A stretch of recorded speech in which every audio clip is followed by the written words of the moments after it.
Red Cave Podcast. Reading tonight from Tales from the Cracks, numbers 58 through 61. Starting with The Garage, followed by The Vow of Silence, and concluded with The Demon's Rapture, Parts 1 and 2. What first on earth as vampire sent, thy course shall from its tomb be rent.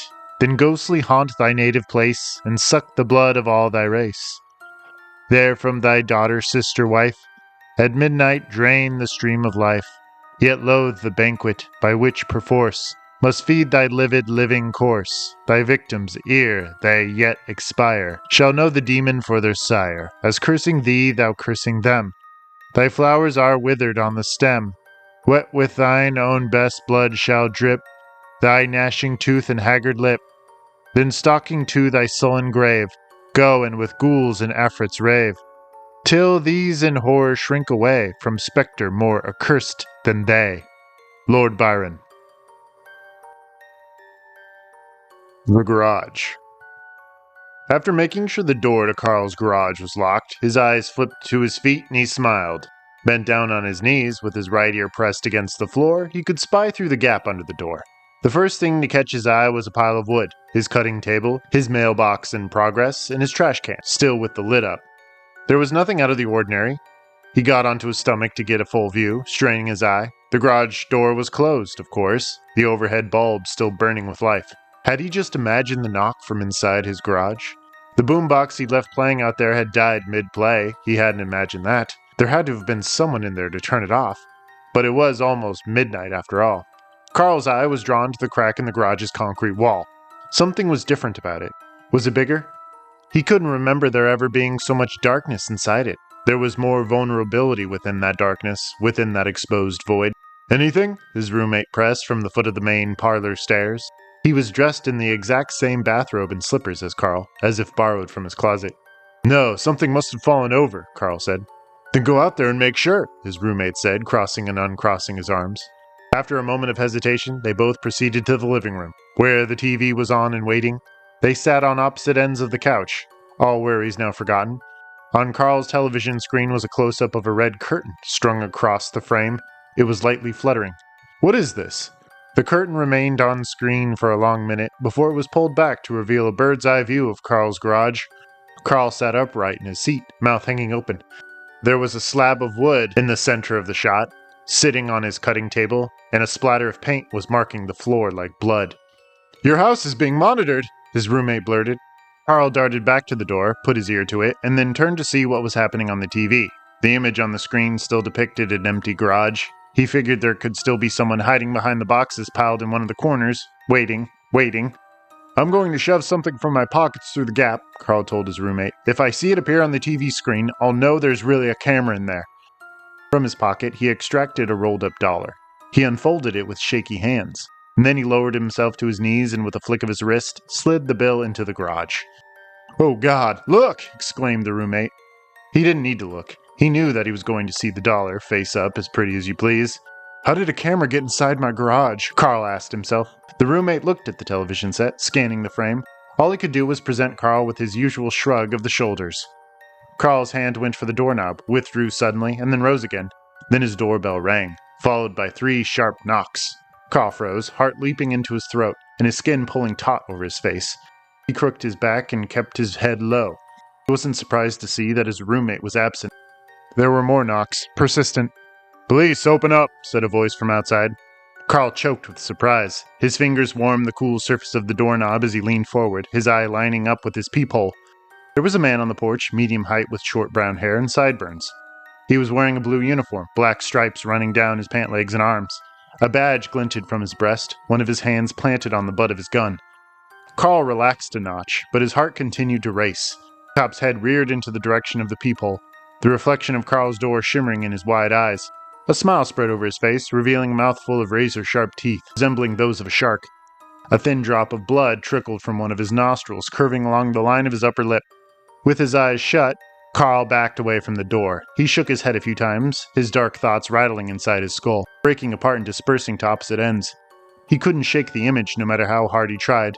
It remained burned into his retinas, a silvery ghost. With a second look, the cop was now looking at the ground, a frown lightly tracing his lips. He was free of blood. "What is the problem?" Carl asked.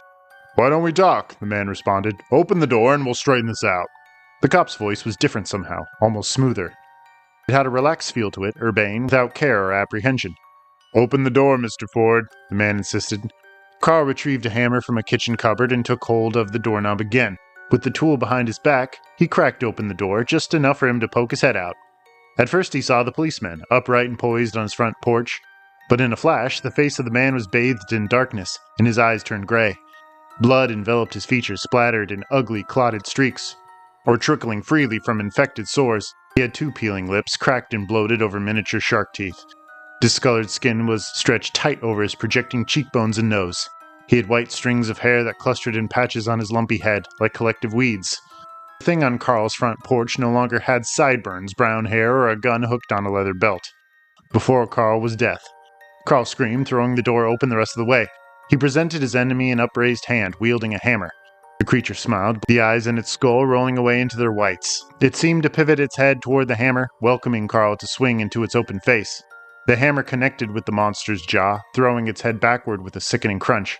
The creature shrieked, enormous jets of blood pulsing from a gash in its face, its cheekbone just visible.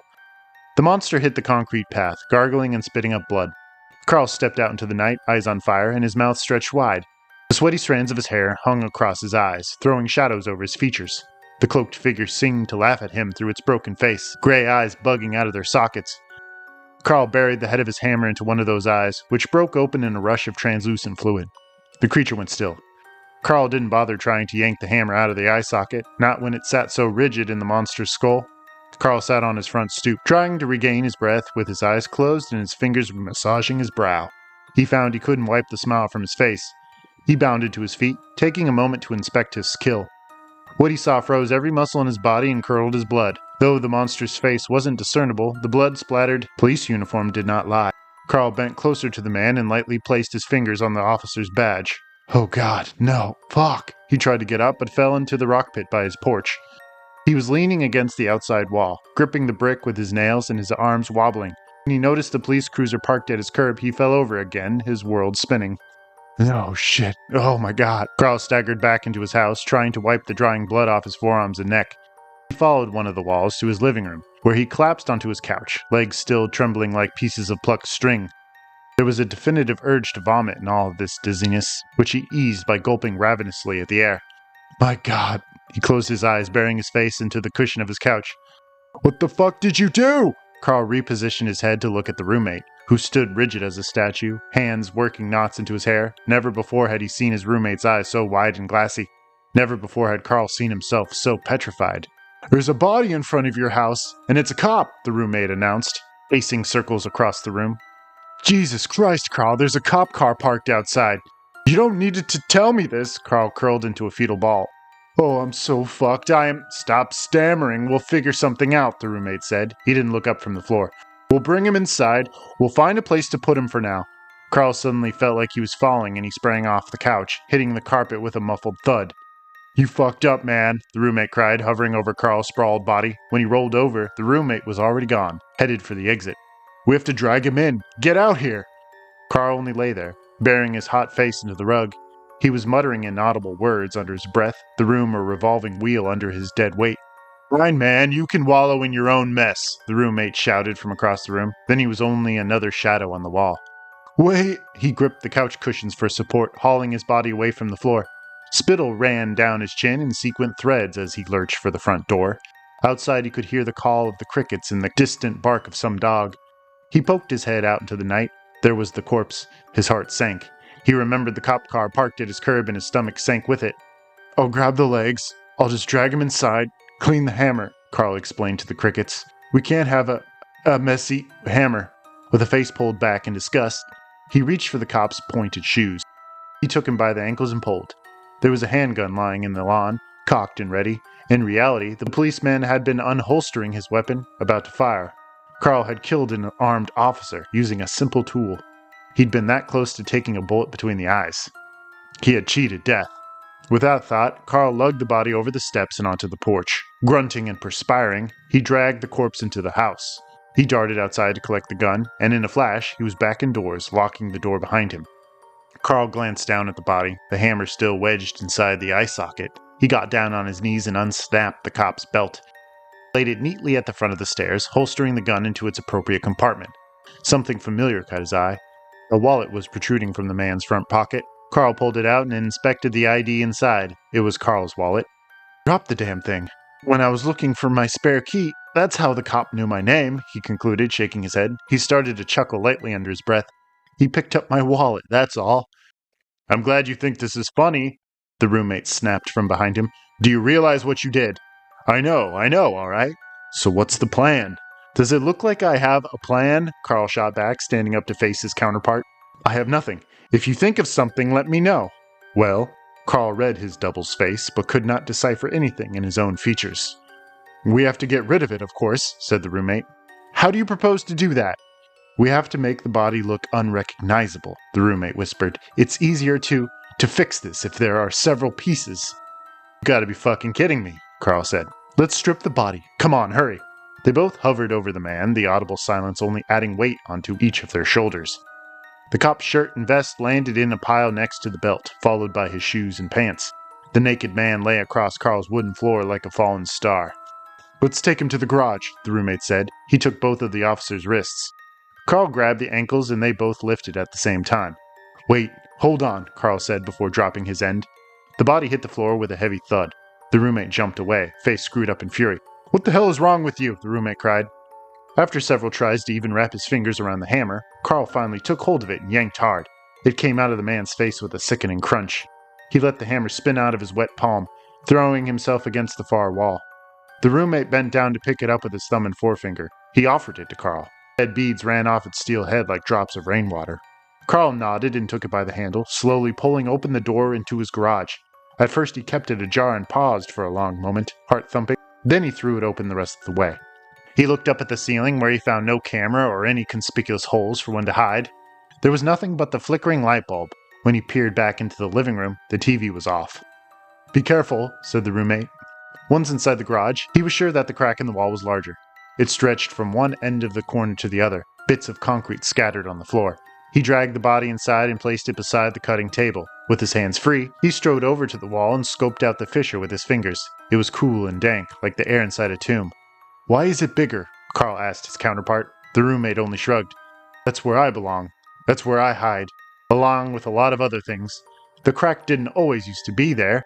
Sometimes it's good that you have a crack, because that allows me to come and go as I please. Sometimes it's better not to be alone, but if the crack gets too big and the wall comes down, nothing will be safe. What happens then? I figure you'll go insane. There were heavy footsteps on the floor above them. They both whirled around and the hammer went sliding from Carl's limp fingers. The steel head struck his toe and he went lurching back. His heel caught the leg of the officer, and before he knew it, he was falling through time and space. His other half watched him with wide eyes, his hands just stretching out to him. Everything was in slow motion as he plummeted, even though it was all unfolding in the matter of a second. The door into the house flew open in a burst of hot air, and something invisible was dragging the roommate away from Carl. He was wrenched over the steps and through the doorway, his limbs thrashing, his face a terrible mask of terror and panic. His fingers caught the door frame briefly before they slipped away. The door began to swing shut. Through the gap in the closing door, Carl saw something black and ominous come cascading down his staircase as a storm cloud. From within its darkness, Carl was sure he caught a glimpse of two gray eyes. Carl hit the garage floor just as the door latched. From the other side came screams of agony, and they were his own. His skull bounced off the concrete, his vision now a sparkling tapestry of green streaks and black circles. He turned his face, his fingers grasping blindly at the air. The garage was far off, only a postage stamp in an otherwise black abyss. The face of the cop swam back into semi-focus, his blank eyes blinking rapidly, his lips curling into a smirk. Carl was screaming, but it was only in his head. The face of the corpse drained back into nothing, leaving Carl to his tumble into eternity. Before his eyes closed and locked shut, Carl saw the crack floating above him, yellow light flooding out and bathing his face. Even as he fell, he saw that the crack was widening into a deep crevice, the light dwindling and flickering in the darkness. I figure you'll go insane. There was a brief pause in life and breath. Then a red velvet curtain fell over his vision, shrouding all light, all conception. I'm alright. No problem. Why can't I push past this damn curtain? Am I dead? Could that have killed me? Help me! I shouldn't have taken that much. I should have stayed in my comfort zone. Too much. Oh shit, oh god, it's so cold, so hard. I had a hard run running from the wind. If I could just... Am I dead? Am I dead? I need to... Maybe I can... Hello? Help me! Carl's eyes flew open, and he convulsed beside the dead body, repeating no, no, no under his breath. Everything was a blur. The overhead light only a yellow streak like the tail of a comet. If he would have turned to the far wall, he would have seen that the crack had spread to the ceiling, the darkness swirling like the organic shape on the stairs. My son, I need... Who's the man? Carl asked himself in a distant voice, a grin alive on his face. Kudos, my friend, kudos. He crawled across the floor, his head hanging between his shoulders, his palms slapping the concrete. He found a wall and was on his feet, lurching forward. All the while his feet lagged and laughter coursed out of his throat and into his open mouth. He flapped his arms at his side as he passed through the door. His walls were breathing and doors all over the house were slamming. His stairs stretched into eternity, the black mass looming at the very top. Hey, sunshine, Carl said with a laugh. Are you ready to talk? The voice asked him. What do you want? Carl screamed. You really thought you could avoid me? The thing asked. My roommate. Gone. You're alone now. Come fucking get me, Carl challenged, throwing his head back with a ripple of jagged laughter. I can't. You have to come to me. Show yourself. Turn around. The mirror from his garage was now hanging on his front door. Without any hesitation, Carl ran at it and thrust his head into the liquid glass. On the other side, Death sat on a stool, his legs crossed under his dark robe. His pale, scabbed face stood out in the gray wash of the background, eyes piercing Carl like pins. You must finish what you've begun. What did I begin? Make the body unrecognizable, and then retrieve your key. I'll do the rest. Death nodded his head, flaps of skin waving. A hole in his cheek revealed a row of sharp teeth and the decaying sponge of his tongue. Key. Death nodded again. Carl pulled his head out of the mirror, and he passed through the floor this time and burrowed into his garage.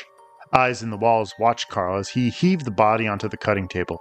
Flowers bobbed on his floor, his bike bucked like an angry bull, and the dragonflies buzzed along the ceiling. All his friends were coming out to say hello one last time. From behind him, the crack in his wall grew, debris raining down on his head. The boombox suddenly came alive to play the very last song on the album. The saw buzzed into life in his palm. The bandsaw buzzed into life in his palm.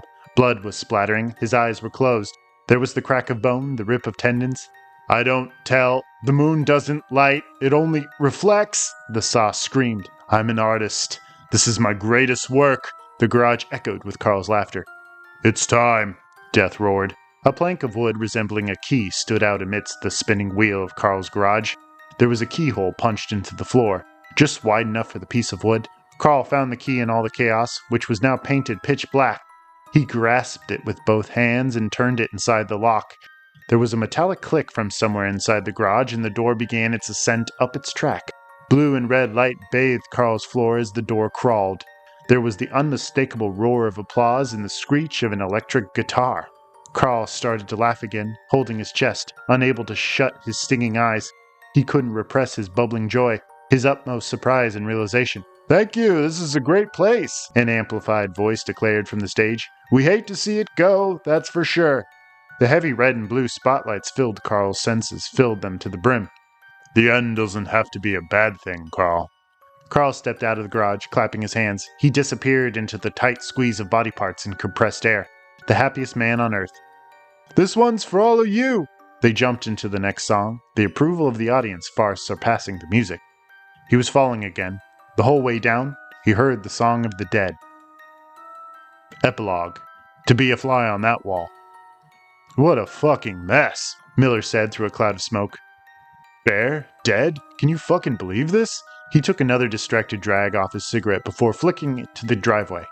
His eyes briefly washed over the pickup truck, then back to the scene. It was only a disturbance call, Connor said from the curb.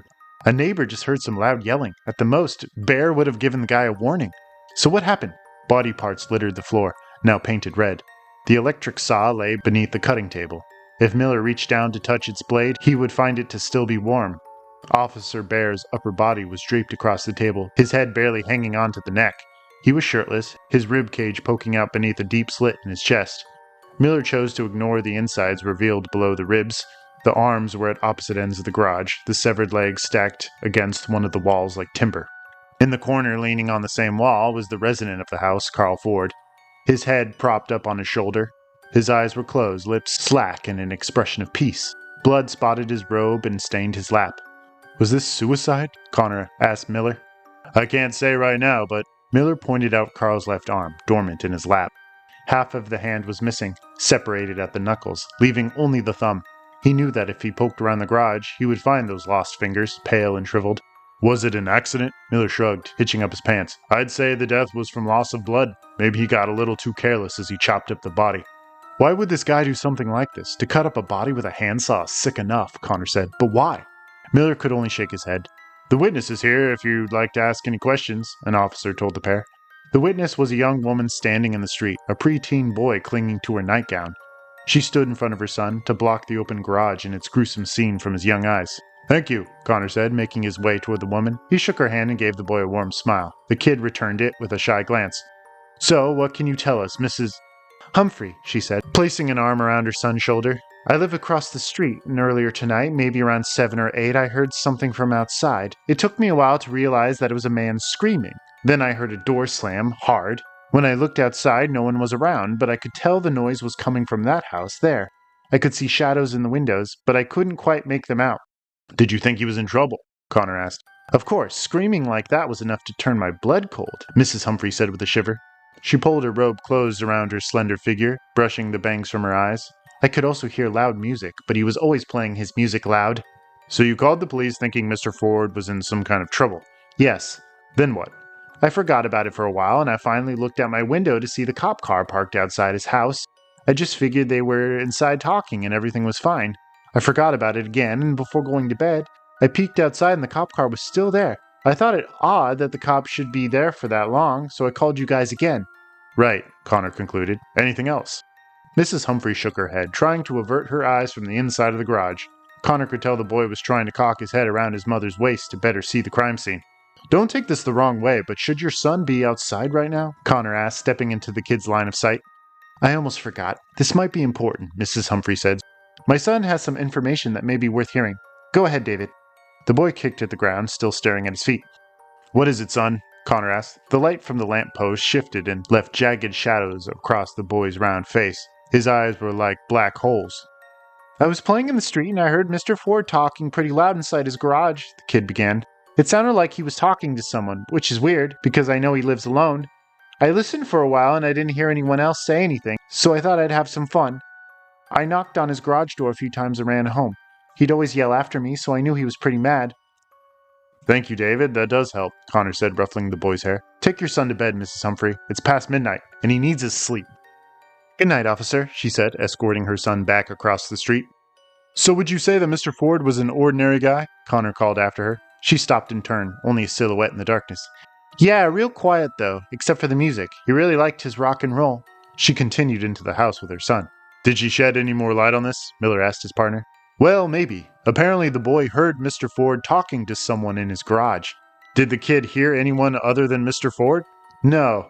He described it like he was talking to himself. Of course, there could have been someone here earlier. We'll just have to follow up on anything we can.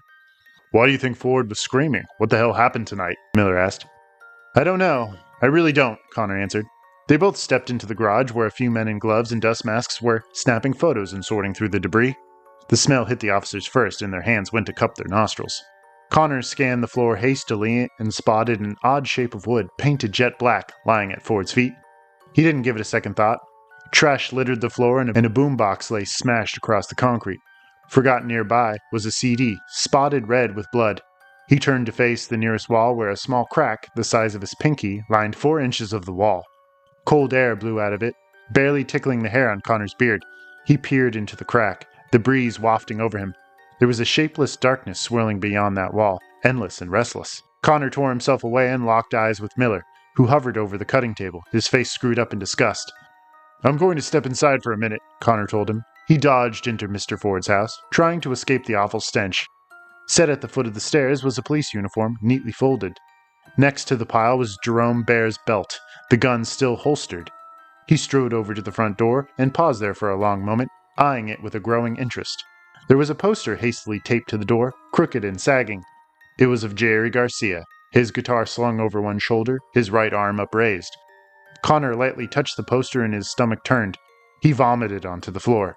From beyond the crack in the garage wall, a ghostly voice no human ears could hear sang. The Vow of Silence. Script taken from Stephen Cullen's Amazon Alexa device, dated October 17th, 2024. Stephen. Alexa, deliver the following voice message to Amy, please. Alexa. I will deliver the following voice message to Amy once finished. Stephen. Hey, Amy, I'm doing as you suggested. I won't be going to a retreat like you. I still don't know where you found the money for one of those, but I'll be practicing a vow of silence for the next couple days. I won't be talking on the phone, of course. I probably won't be answering texts either, since I usually don't type them anymore anyway. Alexa takes care of all that for me. I've become too lazy, I know. We'll have to see how long this lasts. As you've said, I'm even known to talk in my sleep. But I did a little research, or had Alexa narrate some facts for me from the internet. In any case, apparently people have been known to do vows of silence as a way to reconnect with dead relatives. A little different from your first intentions, I know. The simple means of relieving stress and becoming more mindful don't seem enough for me at this juncture. You probably won't be surprised to hear that my ears perked when I learned quieting the mind can actually make room for other voices. Voices of those rearing to speak up. If only we were able to listen. So I'll keep an open mind. If only I can hear from her again. I've got her collection of dolls out of their boxes now. Routed around one of her rocking chairs like she used to do. It's been 3 months, I can barely believe it. But just to hear one of her snatches of German lullabies or a simple "I'm okay" in my ear, even in my head, would be enough to help me get a full night's sleep again. Maybe then I won't feel like such a waste of a grandson. Too scared to death to sit at her bedside in her last hours. Too scared just to take her hand. But no need to rehash all that here. I don't mean to make this all about me again. Consider this my retreat. I'll come down from my metaphorical mountain and hopefully feel as refurbished as you were. I know we've got a long ways to go, and I know I've made my share of mistakes. God knows I share the brunt of the consequences I brought down on our heads. But I want you to know that I want to be better. I want to shed all this guilt. I want to prove I can be a better man, and who knows, maybe some mindfulness and quiet time with my thoughts are all I need. Spirit voices aside, I love you, Amy, and once I get my shit together, I know we'll share a happy life together. End message. And send. Alexa. Message sent. Stephen. Alexa, I'll be starting my vow of silence now. Be quiet until tomorrow. Alexa. Powering off until tomorrow. Script taken from Stephen Cullen's Amazon Alexa device. Dated October 17th, 2024. 9:32 p.m. Alexa. New voicemail received. Stephen. Alexa, I told you to be quiet. Fuck. 2 hours of silence ruined. Switch over to typed prompts from my smartphone, Alexa. Alexa. Switching to typed prompts. Stephen, texting from his phone. Alexa, pull up the voicemail and play. Alexa, playing voicemail now. Voicemail from unknown sender. What follows is a garbled baby crying and static for a duration of 15 seconds. Stephen, Alexa, call the unknown number. Alexa, calling number. The phone rings 3 times and what follows is dead air. There are a few sharp breaths before it disconnects. Stephen, Grandma? Is that you? A beat follows. Stephen, out loud this time. What am I doing? This is shit! Talking to myself like a maniac. Stephen, continuing to text into his phone. Alexa, look up the significance of a child crying in ghost communications. Alexa, in spirit communications, some believe that hearing a child's EVP, or electronic voice phenomenon, is evidence of an actual child's spirit communicating from the other side. After suffering an untimely death at a younger age, the residual psychic energy of a person's self, left over from a traumatic event that carries with it no particular intelligence, or the energy of a demonic spirit posing as a child. Stephen, Alexa, tell me how to differentiate between an actual child spirit and a demon. Alexa, sources from the web say that using an anchor object to attract and connect with the child spirit is helpful. Ask for the spirit to approach the object. Stephen, out loud. Grandma, I have one of your dolls here, your favorite one. Can you speak and tell me whether you're here or not? A long beat of silence follows, riddled with static that Stephen does not hear. There is the sound of quiet whispering into the speaker of the Alexa device. Stephen, typing into his phone. Alexa, search the internet and see if it's possible for a grandmother's spirit to come back as a child. Alexa, I have searched the web and have found material confirming that many people think that child spirits return to visit parents after termination during their 9-month incubation period. Other spiritual experts profess that souls don't enter the body until the baby leaves the birth canal and takes its first breath. Stephen, typing. No, I didn't say anything about baby souls after being born. I ask you about elderly spirits coming back as children. Alexa, one of the main schools of thought is that a spirit begins to form at conception, and some Eastern traditions claim that aborted spirits, or those from children who died at an early age, are attached to their former parents and will continue to act out, enacting some form of misguided revenge against anyone. Stephen, out loud. No, stop, Alexa. I haven't asked anything about that. Alexa, they will cling to the parent holding the most responsibility, whether it is warranted or not, according to sources, with the express purpose of making this guilty party feel the torment they experience on the other side. It is one last-ditch effort of being heard from the other side, working from some semblance of shared empathy. Stephen, voice trembling. Alexa, off! Silence follows, and what can be heard is Stephen's feet creaking with the floorboards as he paces the room. He is heard to leave the room, and in a matter of minutes, several pattering footsteps can be heard creaking across the floor after him. Alexa, incoming call from Amy. Silencing now. Voicemail received from Amy. Transcribed here. Stephen, I appreciate what you said, but I warn you not to direct your introverted search outward. If there's anything I learned from that retreat, it's that inner issues need to be resolved within. Don't go searching for answers on the other side. That doesn't go anywhere healthy. It took me a long time to learn that the pain I was carrying after going to the clinic, and all the guilt I held after realizing that I stopped a beating heart that day, I was inflicting on the world, on the ones I loved, on you. It was pain I needed to unravel in my heart, and it's something I still pick at. I think you understand what I mean. If I can help you, it was my decision in the end, and I'll have to live with that. I know you live with your own guilt, but it was my fault too. I don't hate you, and I don't blame you. I'm done externalizing that hate. It's all directed within now, but I think I'm hating myself a little less every day. As long as I remember that our daughter is still with us, I truly do feel that, and she wouldn't want us to punish ourselves. Take care of yourself, Stephen. Talk soon. In the next room, Stephen can faintly be heard screaming.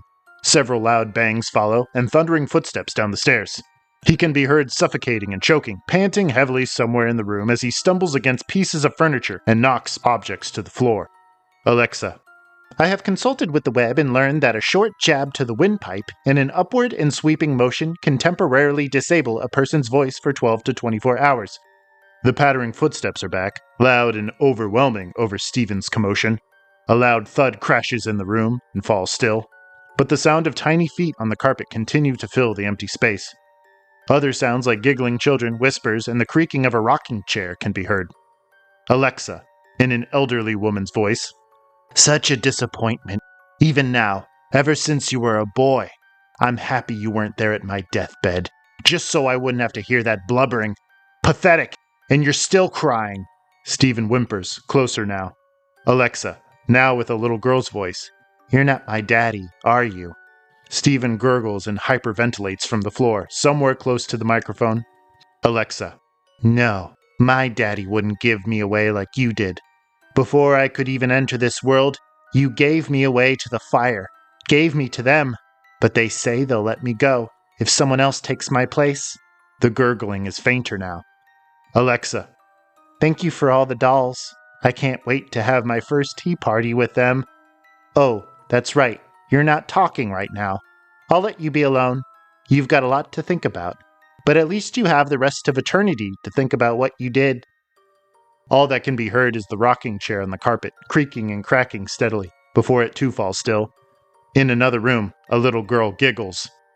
Faintly, Stephen whispers into the microphone, and it crackles with static. Stephen, Alexa, where am I? Alexa, welcome to hell, Stephen. The Demon's Rapture, Chapter 1. Raymond awoke. The hospital room was empty and dark, too empty, too dark. It was daytime, he could tell from the lines of sunshine through the shades across his window. But something wasn't right about this sunshine. Something that made Raymond feel like it wasn't the sun at all. As if something was blocking it. Something that wasn't letting the sun do its job. He closed his eyes and shuffled through his last few memories, which felt something like dreams. He could remember the hospital, but why was he there? All he had to reference was the faded memory of his pickup truck, the steering wheel to be exact. He remembered gripping it tight as he braced himself for impact. He remembered how his teeth had rattled inside his head. Yes, the car accident. It could have been worse. It had left him with only a concussion and some tightness in his back. He was on his way out of town when a car slammed into him through a red light, operated by a driver whom Raymond was quite sure was already dead before the collision. He couldn't remember much from there, but he remembered why he was speeding out of town. That morning Jesus Christ had appeared before him in his dream, although it was the most realistic vision he'd ever had. In the dream, Raymond stood in his living room, which was empty. He somehow knew the entire house was empty and his wife and son were gone. As soon as he realized this, he screamed and ran out his door. On his doorstep stood the image of a glowing man of intense golden light, and its brightness was enough to blind Raymond momentarily. He never got a clear image of Christ's face through the sheen, but Raymond did feel an overwhelming wash of love that almost seemed to lull him into sleep. The Christ spread his arms and a scarlet light burned within his chest like a torch. A soothing male voice spoke to him, and Raymond could not tell if the mirage before him was even moving his lips. Still, he heard the message loud and clear, and even after processing it, after his carnal urge to scream and cry, the Christ gave him love. Laura and George have left this world, Raymond. You are here to contend with the opening of the 7 seals, my revelation at the end of time and death. The voice told him without tone and without emotion. The Rapture is here, and those you love and idolize have returned to my kingdom of heaven, now free from death. May you find my light to carry you home, but first you must die, and the dead will meet you. This is your last day. Until midnight of the 2nd day, you will be judged. Before Raymond could plead for mercy, the Christ stepped backward into a curtain of light that swept him out of existence and Raymond out of his sleep. It was morning and Raymond woke up in bed, but Laura was missing from his side. His son George was gone as well, his bedroom door still closed. Laura's car was still in the garage and all her clothing was in place, leaving everything untouched from the day before. They were just gone, no note or dishes in the sink, only ruffled bed sheets. The phone was dead and there was no power in the house. Raymond could remember his dream, but his rational mind told him something horrible had happened to his family, never mind the vision. They were in the hospital, or something worse. Still dressed in his pajamas, Raymond hurried out of his house and into his truck. He set a course for the hospital, and that was precisely where he ended up, only in the back of the ambulance. He didn't make it far into town before the other driver blind swiped him into unconsciousness. Raymond got out of the hospital bed, pulling the plugs of oxygen from his nostrils. He went over to the window and felt a slight breeze as it fluttered across his lower back. He wore a white cotton hospital gown, open in the back. It was splattered with someone else's blood and had many red handprints on it. Come to think of it, there were bloody prints everywhere. Equipment was thrown aside and a gurney lay broken and overturned in the corner. Blood dripped from the wall in frozen splatters. Raymond turned his attention back to the blinds and threw them open in one yank of his wrist. He was right. The sun wasn't shining. It was daylight and the sun wasn't out. Dark rain clouds filled the sky in a broad paintbrush stroke. Raymond couldn't even see the mountains. The streets were completely empty, not a person to be seen, but there were a lot of cars. Some cars were overturned and still smoking. Some cars protruded from the front of nearby buildings like spears. The road was torn apart, brick and rock lining the streets like decoration. The street was torn down the middle with a spiderweb crack. Buildings had collapsed into piles of brick and ash, blanketing the entire street in a winter storm. Where's the help? Raymond thought. If this bad of an accident happened, then where is everyone? Raymond left the window with tear-strewn eyes and walked toward the closed door. He opened it slowly and entered the ghost town of a lobby. The front desk down the hall was unmanned, and he couldn't hear the normal orchestra of a hospital, of squeaking shoes or the hiss of medical equipment. There were no souls around. Raymond stepped out of his room, the cold linoleum stinging his bare feet to the point of numbness. The rooms along the hall were closed up tight. Trash, body limbs, clothing, gurneys, and more buckets of blood splattered the lobby. The fluorescent lights above him flickered and died for a minute. They shot back on and flickered again. Raymond tried for one of the room's door handles and found it locked. He tried another, locked. Another, locked. He stepped carefully the other way, toward the reception desk and toward a pair of double doors. He peeked over the front desk and found nothing. Pencils and papers were scattered around the floor and desk. Blood stained the carpet and he found a shotgun that looked to be loaded. He thought about taking it for protection when he spotted the phone on the desk, which had been torn from its cradle. Raymond grabbed the cordless phone and checked that its battery pack was still intact. Then he checked for a dial tone. Hello? Hello, this line is no longer in service. Hello, this line is no longer in service. A mechanical female voice repeated over and over again. Yeah, I think I get the point. Hello, this line is no longer in service. Raymond set the phone down on the desk. He didn't even bother to turn it off. Then he threw open the swinging double doors. The lights above him snuffed out like a candle and they didn't flicker back on. Raymond stopped abruptly, chest heaving, breath thinning. He stood silent in the stunned darkness and could hear the phone off in the background. But it wasn't the woman's recording he was hearing. It was the piercing ee that a phone makes after it hasn't been turned off. Raymond went through the open doors and caught some natural sunlight, seeping through the wall-length window in front of him. Wind whipped at him from the open window and he shivered in his robe. Then Raymond fell against the swinging doors with surprise. All around him were the dead bodies of men and women. Some lay half in and out of the open elevators, and some lay decapitated on the floor in front of him. Raymond realized that he had stepped onto a floor stained with flowing blood. There were bullet holes all along the walls and in the elevator doors. Please, God, don't let the lights come back on. I don't want to see those bodies in the light. Please, God, no. The lights above him rebooted, and the elevator doors immediately started to open and close on their own. The stench reached Raymond's nostrils, and he winced in displeasure. It was the smell of burning hair and strong chemicals. Raymond realized that it wasn't just from the lobby he stood in, but the horrible smell was on the air, wafting in through the window.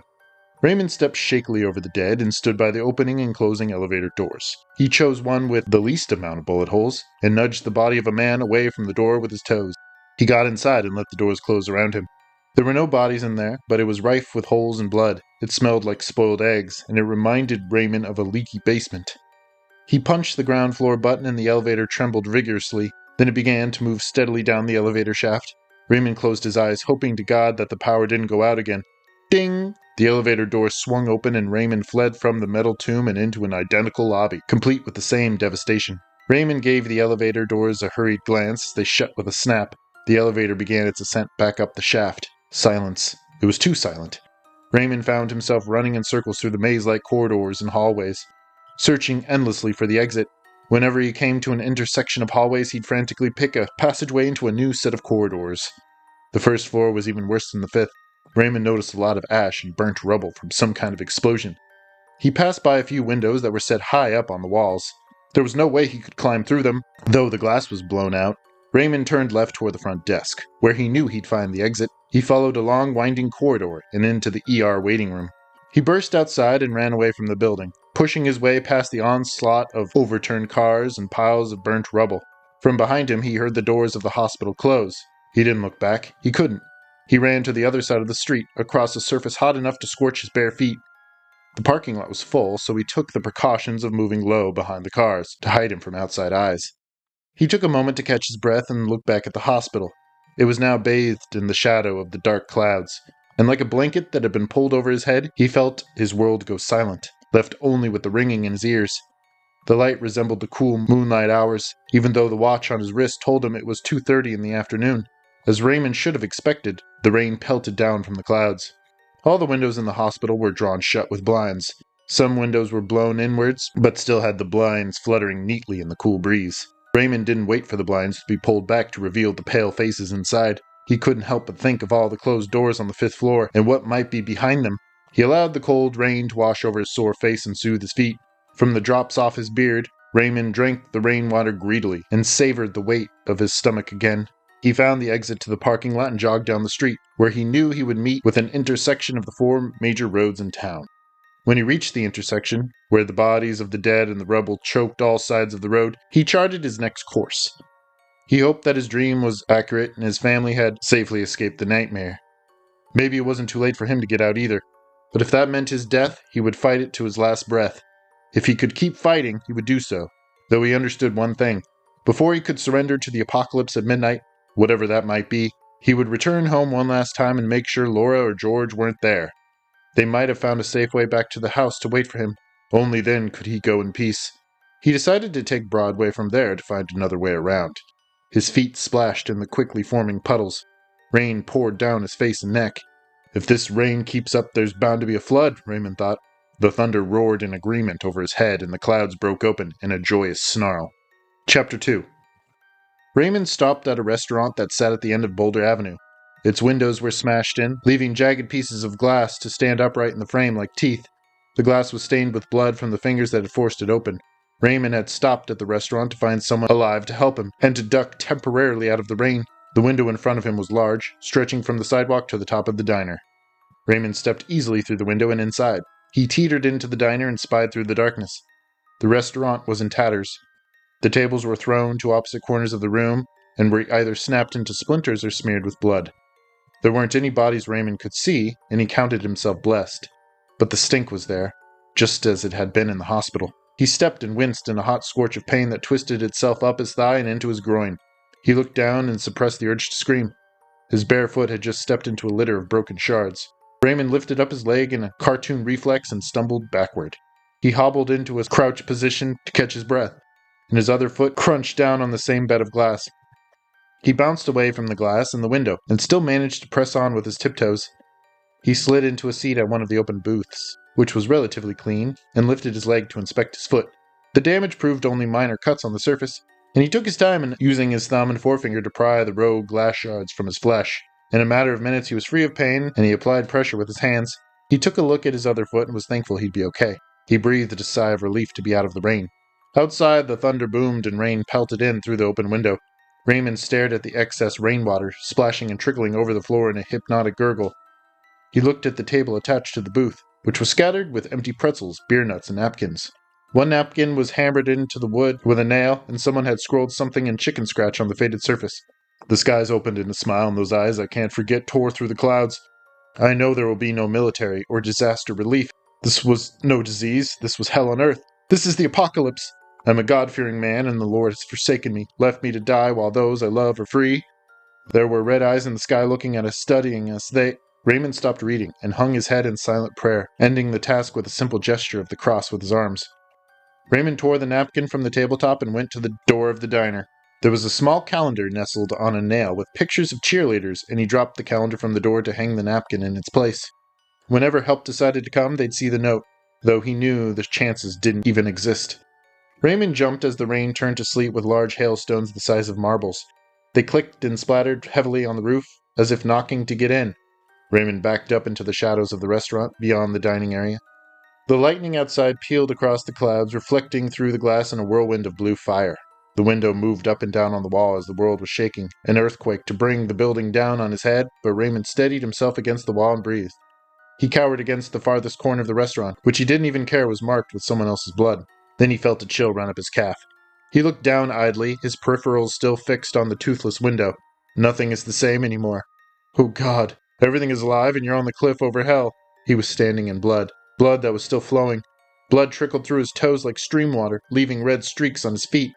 Raymond squirmed helplessly in place before he heard a stifled moan from the other corner, beneath an upset table and chairs. A black hump stirred there, and it was writhing in a sick spasm, just like a dying animal. Raymond stepped out of the red puddle and edged against the wall to get a closer look at the dark mass. Out of the darkness, two headlights of red fluorescent shined across the ceiling and walls. A man convulsed furiously in the far corner, hands beating at the hardwood floor. The red eyes rotated in his head like moving mechanical pieces. The cords and strands in his neck bulged. His lips curled over like hot wax, his teeth exposed and red. His nails scratched away at the wood floor, leaving deep grooves like a cat's claws. Raymond did not want to watch it, yet he couldn't take his eyes off the show. He pasted his back against the wall, his spine arching into the wallpaper. His head reared away from the scene, mouth open, but his eyes fixed. The man started to screech hoarsely, fist pounding at the earth like a ravenous ape. His eyes bulged with glassy exteriors, and Raymond was sure they were going to pop right out of his head. His mouth spilled more blood onto the floor. Raymond watched the man change in front of him from a corpse and into a blinking and breathing monster who snorted like a bull. It seemed to be weak and half asleep, rolling fitfully in its slumber, though its eyes were wide open.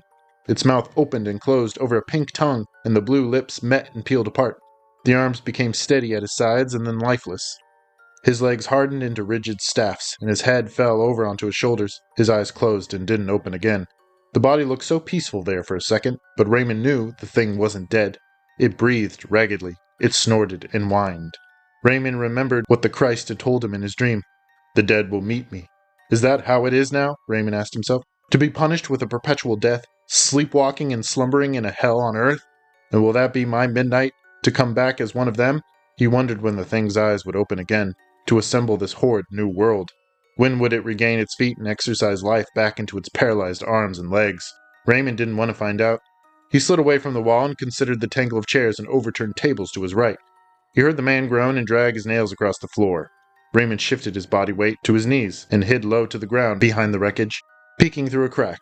Suddenly the man's head came into view as he stood upright. Raymond didn't want to look at the man's face, but he found it inevitable.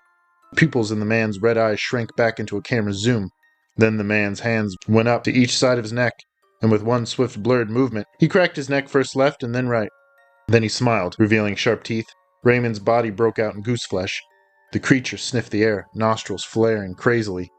Raymond ducked his head, and when he dared to look again, the man was gone, already stepping outside the window. He heard the man's shoes crunch with the glass.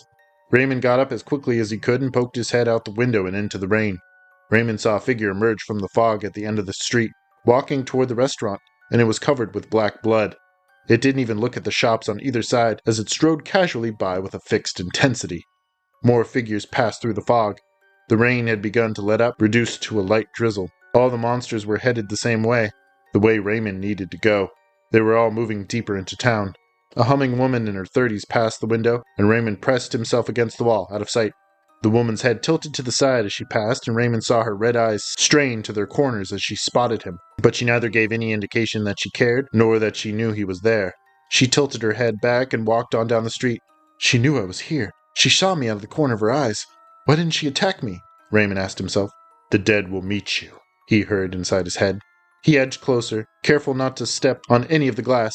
He got a better look at his travelers and saw they were all walking the same speed. He saw a mother and her toddler walking side by side, giving no indication that they were related at all. Their clothes were in tatters, burned and stained. The fog swept out of the town like a hand through a screen of smoke. Raymond could see the entire street, and it was streaming with people, elbow to elbow in a death march. There were at least 200 in view and still more to come, rolling in like a tide of joggers in a marathon line, although they were all in a discernible hurry. These people were familiar to Raymond. These were Raymond's neighbors and friends, now lost in their own shell of a body. Raymond gasped as he watched his son's 12-year-old friend strut across the sidewalk on the other end of the street. He hissed to himself, hobbling on the mangled mess of a leg. Raymond watched astonished as the undead marched through the rain, headed west. Some were smiling, others talking to themselves in dreamlike murmurs. Their gaze remained fixed forever forward. New lightning blew up and burned out with bright white flashes. Raymond jumped as the awaited thunder boomed forth, but the dead were not disturbed. More lightning illuminated the sky. Another man passed by the window so close that Raymond got a whiff of his rotting skin. He backed away from the window and made sure that he had good leeway to the back door if a problem should arise. Raymond tiptoed to the back door, hoping for an alleyway he could escape through. The door was unlocked and Raymond fell against it, revealing a loaded dock with a few dumpsters and a chain-link fence. He stepped into an ice-cold rain puddle and drew back suddenly. It felt quite cooling after the initial shock. He stepped again onto the gravel. Raymond took a deep breath and allowed the rain to wash over him, pasting his gown to his skin in an airtight seal. Raymond shuddered from the cold and wrapped his arms close to his chest to keep warm. In this way, he chose the straightest route home, through the litter-strewn streets and the alleys washed with blood. Even though he had to dodge from one alleyway to the other across a street corner or through an intersection, he remained alone. The flood of dead men and women had quickly vacated the streets, and Raymond hoped to do the same. Chapter 3. Although he remained alert, he did not bump into anyone else, living or dead. Well into the neighborhood streets, the world seemed a lot quieter, and there was less destruction on the streets. Many of the houses appeared ransacked and gutted, the doors standing open, and some had smoke wafting through their windows in vacuum drafts. With the horrors of downtown behind him, he approached his house, the second to last on the block, and suppressed tears at the sight of it. All the windows had been smashed and its furniture lay scattered and burned on the front lawn, as if an explosion had blasted them out of the windows. He poked through the remains of his own clothing and bedsheets, smoldering in the wet grass. Inside the house, he found a disaster of trash and refuse, and could smell gunpowder on the air. He called the name of his wife and son as he moved from room to room, finding nothing more than the remains of his life, smashed and ground into the shag carpet. He dared to walk up the stairs, stepping over the broken handrail and calling vainly the names of his family, whom he knew were far from earshot. That didn't prevent him from scouring each room, closing the doors after him, one by one. Back in the street outside his house, he looked up and down the block, wondering what he should do. He had no intention of going back into that house, not without Laura or George, and he sure as hell didn't want to stand in the street all night. With tears in his eyes, Raymond looked at his watch. It was 4 in the afternoon. leaving 8 more hours until the end, if he was to believe the prophecy in his dream. He gasped for breath, his throat constricting with choking sobs. Hyperventilating, he struggled to stay on his feet, and then cried out, doubling over with a splitting coughing fit. He heard voices yell out to him, and he looked up to see faces in the upstairs window of his neighbor's house. And they were smiling at him, laughing and yelling. He knew these people. They were calling for him to come inside. The front door had already opened, and hands were gesturing to him there. Gratefully, he limped inside, and the door was shut behind him, followed by a barricade of bookshelves and desks. The middle-aged woman standing before him was Margaret, a short, overweight woman who lived in the house with her husband and son. The young man pushing the barricades in place was her 19-year-old son, whose name escaped him at the moment. Raymond thanked them profusely, shivering in his surprisingly warm company. Looking around the house, he found that it stood in good shape, with the broken windows boarded up with wooden planks, giving the house a calm, dimming effect, like crawling inside a cave. There were more people standing on the stairs, waiting for Raymond. There was Todd, the neighbor from across the street, and Jack from the next block. They were worse for wear, pale and skittish. Todd looked to be injured, his long sleeves ripped off and tight round his shoulders to stop the bleeding there. Whether it was helping or not was not clear by the red color on his makeshift bandage. They led him upstairs and into the attic, where Raymond had seen them peeking from the window. There was one other survivor laying down on a cot in the attic, an elderly woman with a white sheet pulled up to her chin. Her face was ashen white and tight, giving Raymond the impression of a corpse, but the woman's chest rose and fell with her shallow breathing. Raymond didn't know the woman personally, but he had seen her sitting on the porch of a house a few doors down.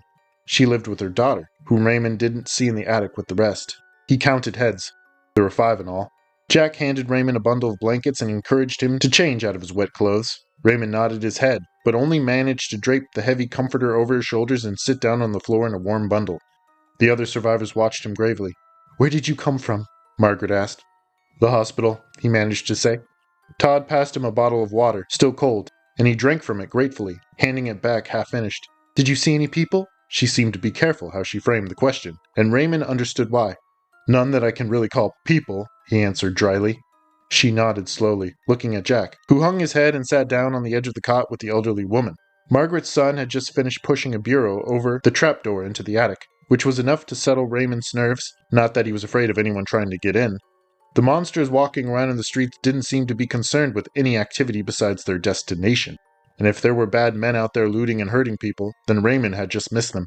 It looked like a quarantine area out there, minutes after total evacuation. Raymond couldn't rule that out just yet. Perhaps the disaster was only central to his town, or his state, and nowhere else. Maybe help was on its way. "Laura?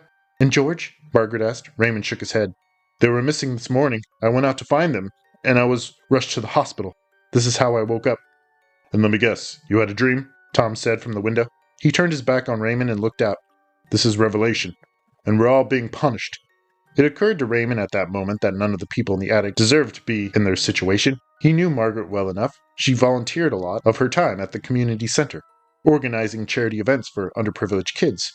Her son was a valedictorian with a scholarship to a medical school next year, with a passion for helping people and saving lives. Todd was a counselor at the high school and helped teenagers cope with peer harassment and parental abuse. Jack was retired at the age of 50 and had 3 beautiful children, adopted from abusive households. Raymond couldn't help but notice he was alone. Without any of his family members by his side, Raymond would find out that each one of them had lost somebody to the Rapture. Margaret had lost her husband, Todd his wife, Jack his wife and kids, and the elderly woman in the cot, named Mrs. Tinley, had lost her entire family, daughter and granddaughters alike. "But you, Ray," Todd said with disbelief, "I thought you were safe for sure with your family. I mean, you're the most charitable man in the neighborhood. I always see you at church, lending help wherever you can." "And why are we left while our families are gone?" Jack asked from the cot. He was honestly looking at Raymond for an answer, who could only look away and regard the far wall. "We're not bad people. It just doesn't make sense," Todd said. He placed his hand on the window and pressed his forehead against it. "What exactly did you dream?" Raymond asked. Margaret was the only one to meet his eyes, so he followed up his question with her. "Did we all see the same thing?" "Well, if you saw Christ, then we did too," she responded. "He told us we were to suffer the apocalypse while our families would be freed." "And how did this all start?" Raymond asked. "There was a lot of violence," Margaret said. "I tried not to look outside, and we held up in here. People were trying to make their escape, but the traffic made it impossible for people to leave," Margaret's son continued. He sat down next to Raymond, with his back against the wall. He stared up at the ceiling, in deep thought. "I heard the violence was worse in town. You must have seen it for yourself." Raymond could only nod. "What else did you see?" The boy looked Raymond in the eyes. "I saw a dead man get up and walk away," Raymond said with a sick feeling in his stomach. There were hundreds of them, all walking toward the center of town. They were all dead, bleeding, and they had red eyes, Jack said. I saw them walking around outside. Once the looters quieted down, those zombies started taking to the streets, all walking in the same direction. Raymond sat up with interest. Where are they going? I've heard there's a bottomless pit in the center of the town, and they're all walking into it, like they're hypnotized or something, the kid explained. Where did you hear this? Raymond had to ask. There was someone in our group. He said he escaped the crowd downtown, where people were being trampled in the streets, just trying to run across the city limits. The kid stared at his hands, tugging on his own fingers. He said he saw the ground open up with fire. The dead were getting up off the street and walking in. What happened to him? He was badly hurt. Margaret hesitated to answer for her son, who looked grateful to accept the silence. He died of his wounds downstairs. We had to take him outside so he couldn't bother us in here. An hour later, the lawn was bare, and the sheet we rolled him in was empty. He just got up and joined the crowd. They don't even notice us, or don't even care, Todd said. I've stood here at this window and yelled down at them as they walk by. Usually they look up, just to see who it is. But they never move toward the house or look angry. They even smile before they look away and ignore me completely. What does that mean? That they don't attack us? Jack questioned. It might not mean anything, Todd replied with a shrug of his injured shoulder. Would we expect them to attack us? How should we know what to expect from actual zombies in the street? What if this is a test? To see who can survive the longest? Margaret's son asked suddenly, but only half the room had heard him. They all had questions to be answered. What if these dead people are possessed by demons? Margaret said. What do you think will happen at midnight? Todd asked. Why would God do this to us? What did we do? Raymond stood up and caught all of their eyes. Please, we need to think of a way out of this, Todd scoffed, turning around to face him. Where could we escape? We only have a few hours left. We could find help in the next town, Raymond sighed, aware that his words were falling upon deaf ears. What if there are other survivors out there? For God's sake, we have to try something. The fact that we have so little time makes it that much more important. We just can't sit around here and wait for the 4 horsemen. I'm not sure there are other survivors, but they won't be surviving for long. That came from Margaret's son. He did not sound happy with what he had just said, but he spoke it as though it was the truth. We can't leave Mrs. Tinley here, Margaret replied sadly. She motioned toward the sleeping woman in the cot. She's too weak to walk, and we can't just carry her out there. Raymond nodded that he understood and sat down again. The room seemed to settle with the new change of nervous energy, which acted like a ticking clock for their background. Raymond hung his head and waited, bracing his back against the wall. In this way, he fell asleep instantly. Chapter 4. Raymond woke up to the sound of scuffling feet and a crying woman. It was dark, only a shred of natural light from the moon outside the window, and he was able to read his watch. It was only a few minutes before midnight, and his neighborhood was just as quiet as before, except for the new excitement in the attic. He sat up straight to watch Margaret pulling her son back by the arms, begging him through her tears to stop. Jack and Todd had just entered the fray and were trying to calm them both down. The kid looked to be in the process of moving the piece of furniture from the trapdoor. Mom, I'm going out there, the kid screamed at Margaret, who only cried louder. There's nothing keeping me here, or you. Let me go out there and face whatever it is instead of hiding in this fucking attic. Raymond's right. Raymond looked at Mrs. Tinley, still breathing soundly in her bed. We can talk about this, Todd said. He grabbed for the kid, but he pushed Todd away into the wall. Don't touch me, he screamed. Raymond stood up, balancing himself against the wall and allowing the comforter to slip off his shoulders. Come on, he said. Let's stop this. The kid heaved open the door and Jack caught him in the headlock, struggling to pull him back. Margaret screeched and something heavy was overturned. Raymond was able to watch Margaret as she fell backward against a pile of boxes in the corner, landing in a dusty heap. Her son sprang after her, with Jack dragging him down like an anchor. In this way, they both fell over, smashing the kid face first into the hardwood floor. The entire attic shook and Raymond scrambled to pull Jack off. Raymond leaned forward and received a blind elbow in the face, and he scurried away into the wall, banging his head painfully. Todd hurried to his side, apologizing for hitting him accidentally. Somewhere Margaret was whining under her breath, calling her son's name, who was now unresponsive. Jack was able to carry the boy to a bundle of blankets on the floor and leave him there. God damn it, he cried, checking the boy's pulse. Margaret and Raymond stood by helplessly, holding their breaths. Is he alive? Raymond cried. Jack cursed again and Todd shoved him aside to inspect the boy's face, which was complete with a broken nose and some missing teeth. The boy struggled to breathe through the bubbles of blood through his mouth, and Todd quickly wiped his face clean and rolled him over on his side. What did you do? What did you do? Margaret screamed at Jack, pounding on his head with her open hands. He tried to crawl away from her, hands over his head. In the corner, Mrs. Tinley shot out of her sleep, eyes glassy and staring. She shrieked, and everyone grew silent. They watched as the room filled with bright light, sliding over the walls and ceiling like cool vapor, and easing them all into submissive positions, sitting on the floor with their muscles giving way. Here was the figure from their dreams, now standing before them, a foot above Mrs. Tinley's cot. The figure seemed to wear the light as his robes. shrouding himself in starlight and the radiation from the sun and the reflection of the moon. He spread his arms to envelop the room, and they felt the man's unconditional love for them, and only for them. Raymond realized that their group was the most important alliance left on the planet, and the last show on Earth was for them. But now it was all going to be fine. They would be delivered safely home to their waiting families. Mrs. Tenley shrieked again as she stared up at the man enshrouded in light, and her eyes rolled back in her head. The Christ figure reached down for her and managed to take her hand in his. Mrs. Tenley was drooling, foaming at the mouth, and her head lolled to the side. "Do not be afraid," the man said. "I have come to lead you far from here. You are the last survivors in your town, and you should not be here to witness the end." Margaret burst into tears of joy, rejoicing in thanks and bowing her head in prayer. Todd and Jack stared in awe at the figure from their knees, and Raymond couldn't even find his breath. He kept trying to peer through the glare and see Christ's features, his eyes or his mouth, the thin bridge of his nose or his dark locks of hair, but the light was too intense, and he found he couldn't look at it for more than a few seconds. "Take a hold of my robes now, while your son needs saving.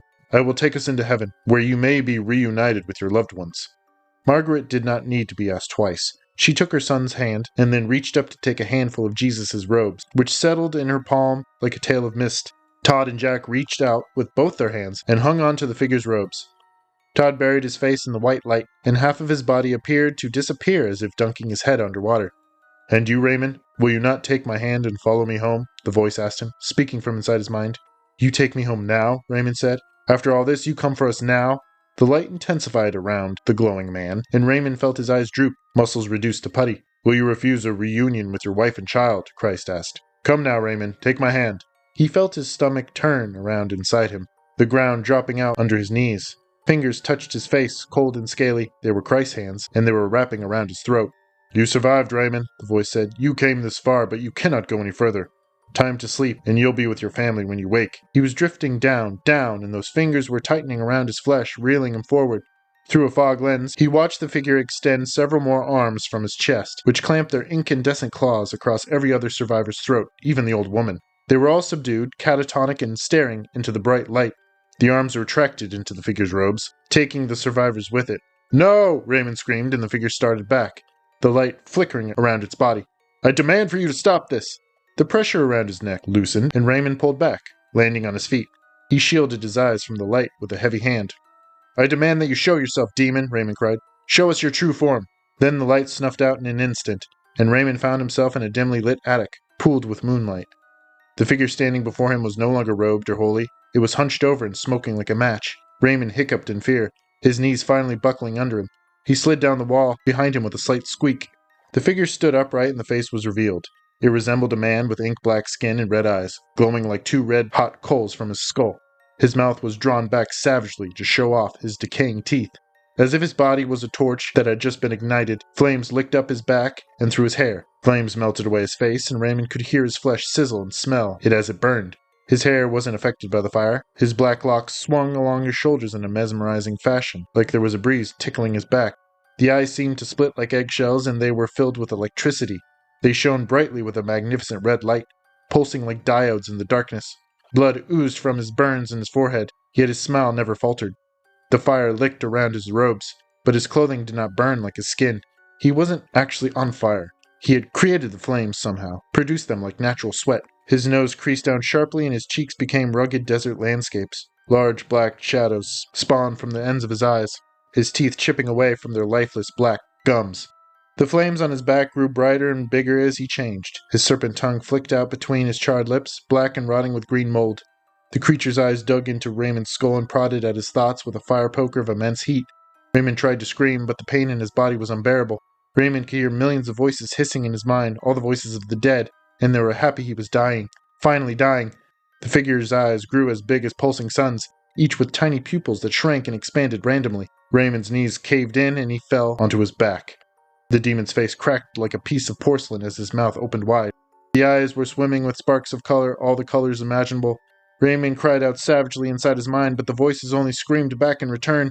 He could hear the choir of the damned, a million unholy voices laughing within his mind, prodding and poking. The demon screamed with pain as fire consumed his entire body. His eyes burned like supernova suns. He exploded in a shower of sparks, and Raymond fell over on his side, his mind suddenly clear and light. Sleep fell upon him in a wave, and he rode it out to the sea. Epilogue. Once every month, Raymond, Todd, Jack, Mrs. Tinley, Margaret, and her son met in the attic of Margaret's house to gather on the floor and pray as a group. They thought it was only right, because it was important for them to remember the day the earth almost ended, while everyone else had forgotten. It was as if the day had never happened, even though the memory of it was still fresh in their minds. The 6 of them had been the only ones to experience the apocalypse. The next morning they woke up in their beds with their families, with their wives, husbands, and their children. The town hadn't been destroyed and was still in one piece.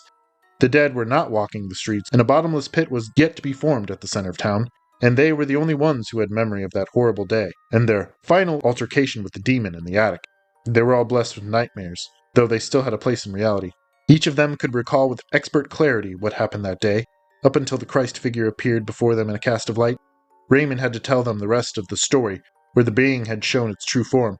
Apparently Raymond had defeated the creature in that last minute, resetting the doomsday clock back to 0. But was it still counting? Though they wanted to believe they had shared the same dream for some inexplicable reason, they still held an enormous responsibility for the safety of their loved ones and the town. Perhaps they had seen into the future somehow, at the inevitable scene to come, and they could prevent it. Or perhaps they had been the participants in a cruel virtual reality created by the demon for its own enjoyment. What remained certain was the realization they carried with them every night they went to sleep, kissing their partners goodnight as if for the last time. It was the realization that they shouldn't jump to trust anyone, just because he can appear before them in a shaft of white light. Every night Raymond prayed to meet the demon again in his dreams, just so he could refuse him one more time, and discard him into the darkest pit of his own unconscious. Raymond had braved the apocalypse and survived. Although he hadn't quite made it to midnight, he wondered what happened after that. He wondered what it would be like to step off the cliff into a bottomless pit and fall forever. Even though the fantasy gave him a dark thrill in his stomach, it was better he didn't find out. Tune in next time for Red Cave Podcast, Volume 21. Until then, guard your soul.